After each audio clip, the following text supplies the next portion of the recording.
Os anos 80 são lembrados pela extravagância. Tudo era muito exagerado e brega. Isso se refletia na moda, nos cortes de cabelo, mas tinha muita música boa e os melhores programas infantis estrearam também nessa época. No entanto, por detrás de toda aquela magia colorida existia uma realidade dura. Eu selecionei alguns fatos que fizeram história e foram determinantes para a nossa realidade atual. Hoje é dia de documentário.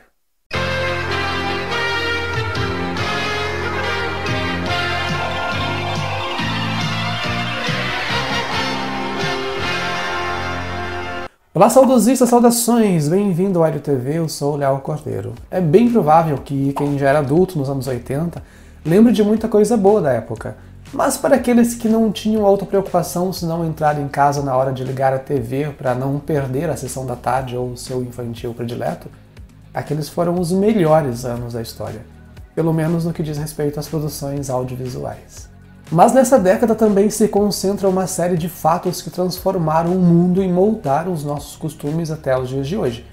Esse é o tema de hoje, mas antes aquele recadinho de sempre, inscreva-se e ative o sininho para receber as notificações do canal.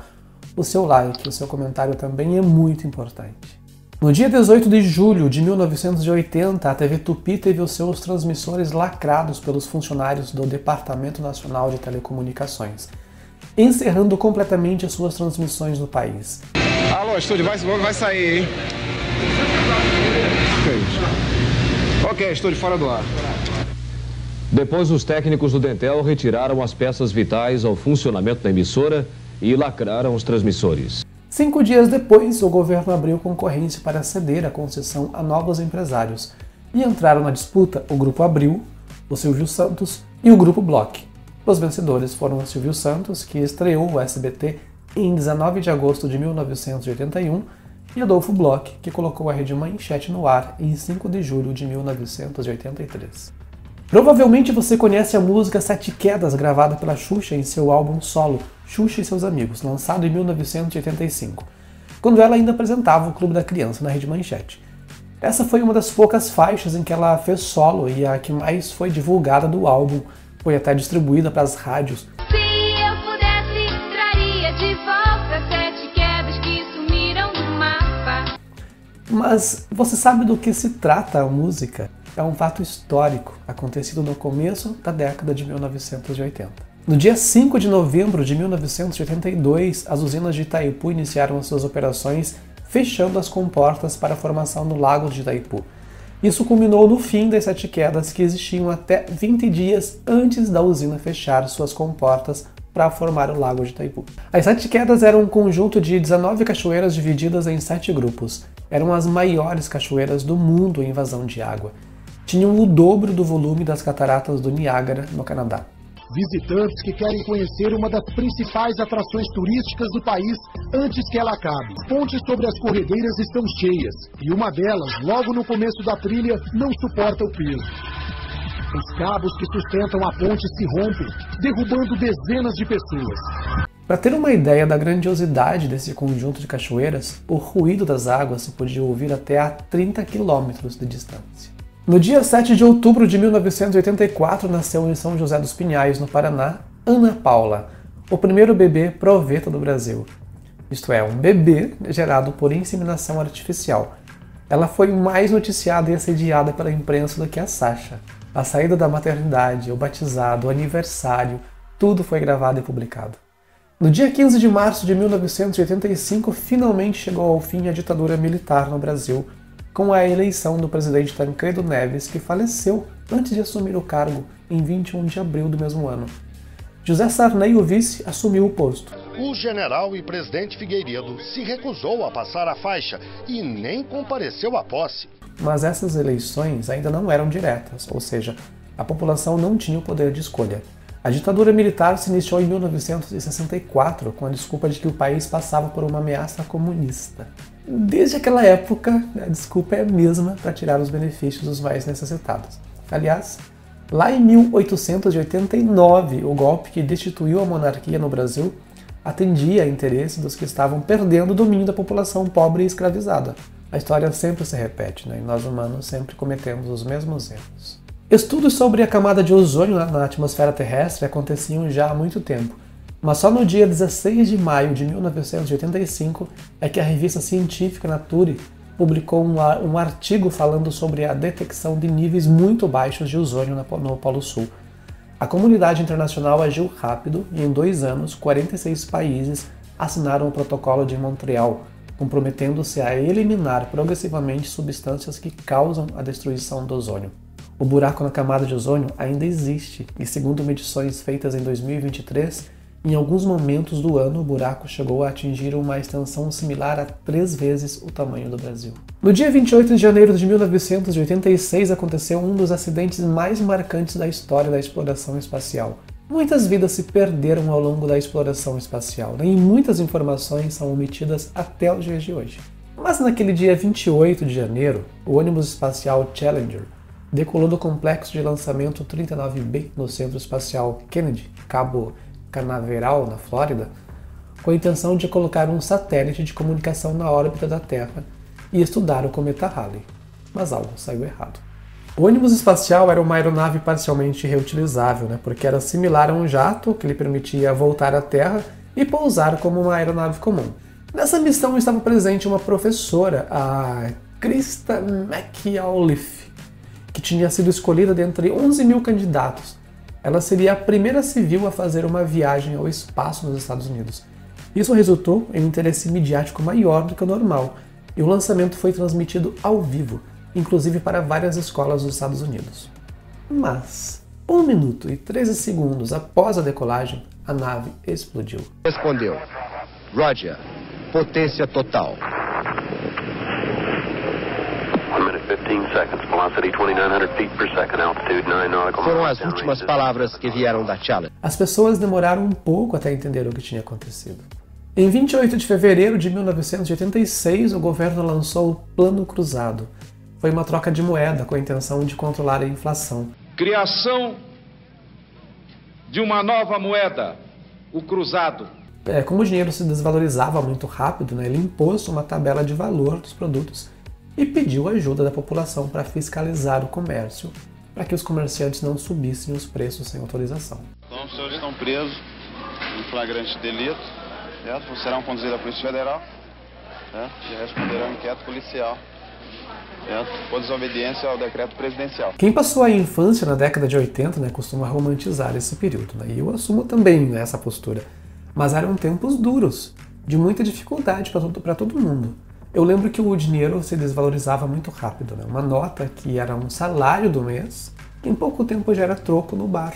E as famílias recebiam um pagamento e corriam para fazer compras. Então, essa cultura de encher o carrinho do supermercado no começo do mês vem desse período de inflação muito alta. Não só dos anos 80, já de muito tempo antes. Lembro também de um período que o leite era controlado, era vendido em sacos plásticos de 1 litro e limitado por família. Então se formavam filas enormes nos supermercados, antes de abrir as portas para comprar o leite. Como criança, não entendia nada do que estava acontecendo. Ficar na fila era até divertido. Era praticamente um evento, um passeio, ir para a fila do supermercado para comprar leite. O cometa Halley orbita o Sol, completando sua volta a cada 75 anos e é visível a olho nu da Terra. Sua última passagem pelos arredores foi em abril de 1986. Eu vi, não lembro quantas vezes, mas como meu pai saía de casa para trabalhar muito cedo, antes do Sol nascer, a minha mãe me chamou uma vez para ver o cometa e eu levantei outras vezes também. Lembro que era bem visível, parecia não sair do lugar, mas em alguns momentos a cauda aumentava ou diminuía de tamanho. Também não lembro quanto tempo demorou para passar, para desaparecer. O seu retorno está previsto para 2061. É provável que eu ainda esteja vivo até lá e possa ver pela segunda vez. E ainda em 1986 aconteceu o maior acidente nuclear da história. Às 1h23 da madrugada do dia 26 de abril, o reator 4 da usina de Chernobyl, na Ucrânia, explodiu, liberando uma grande quantidade de radiação no ar, que chegou praticamente em todos os países do hemisfério norte. Na verdade, foram 2 grandes explosões. O acidente foi resultado de falha humana.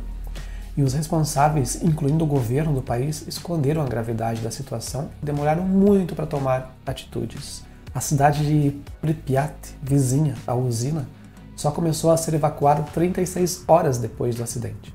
Mas já nas horas posteriores à explosão, algumas pessoas já começaram a sentir fortes dores de cabeça, gosto metálico na boca, além de tosses muito graves, e vômitos também.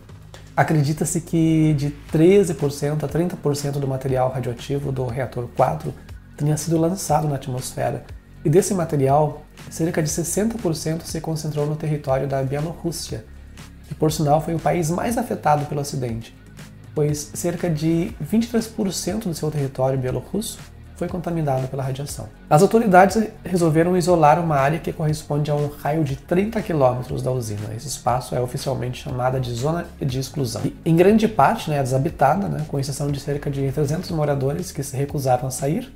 Bom, além disso, um quarto das florestas bielorrussas que foram contaminadas atualmente tem entre 1 e 2 milhões de pessoas vivendo no território. E também já tem alguns anos que é possível fazer turismo na zona de exclusão.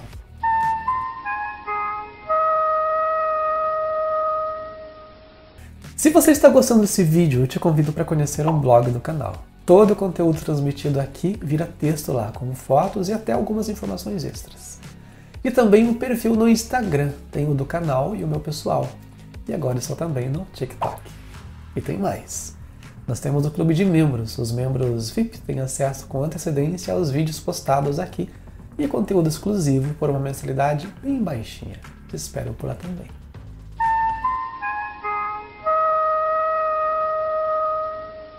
Após o fim da ditadura militar em 1985, o presidente eleito Tancredo Neves assumiu o compromisso de reescrever a Constituição no Brasil.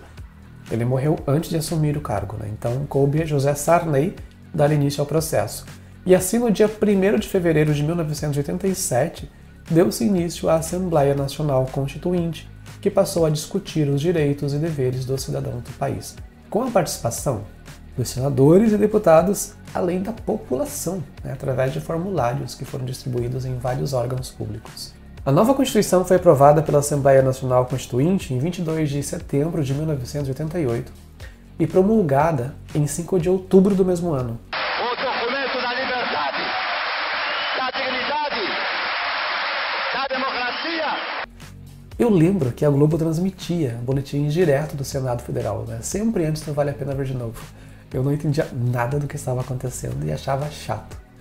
Mas, esclarecendo as coisas, a Constituição é uma cartilha que garante direitos e deveres aos cidadãos e ninguém pode agir de forma contrária ao que está registrado nela, nem alterar as cláusulas pétreas. Então, qualquer tentativa de impedir a aplicação da Constituição é crime, sobretudo a força, ou seja, destituir o governo através da violência é um ato criminoso. Por isso, toda essa gente do ato lá de 8 de janeiro de 2023 está presa e aqueles que ainda não tiveram a sua participação comprovada estão sendo investigados. O Muro de Berlim foi criado em 1961 durante a Guerra Fria, que dividia a capital da Alemanha em 2 blocos, a República Federal da Alemanha, capitalista, e a República Democrática Alemã, socialista. Ninguém podia passar de um lado para o outro. Com isso, várias famílias ficaram separadas. Mas em 1989, durante uma onda revolucionária, após várias semanas de distúrbios civis, o governo da Alemanha Oriental anunciou em 9 de novembro que todos os cidadãos poderiam visitar a Alemanha Ocidental, a capitalista. E então, uma multidão de gente subiu e atravessou o muro, juntando-se a outra multidão que estava lá do outro lado do muro, em uma atmosfera assim de celebração. Isso deu início ao fim da divisão das duas Alemanhas. Ao longo das semanas seguintes, partes do muro foram destruídas por um público eufórico e mais tarde equipamentos industriais foram usados para remover quase toda a estrutura. No dia 15 de novembro de 1989 aconteceu a primeira eleição presidencial no Brasil pela nova Constituição, com voto direto, ou seja, com a participação da sociedade. Daí vem a música da Andréa Veiga, Se Liga 16, porque qualquer pessoa pode votar a partir dos 16 anos desde então.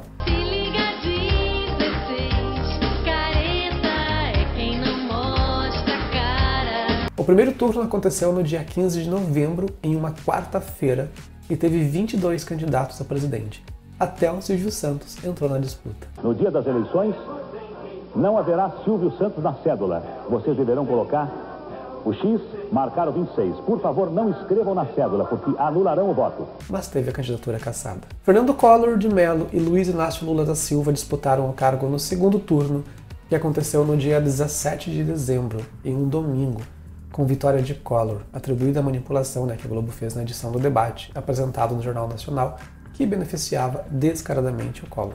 Para quem diz que a Globo é de esquerda, ela sempre foi de direita.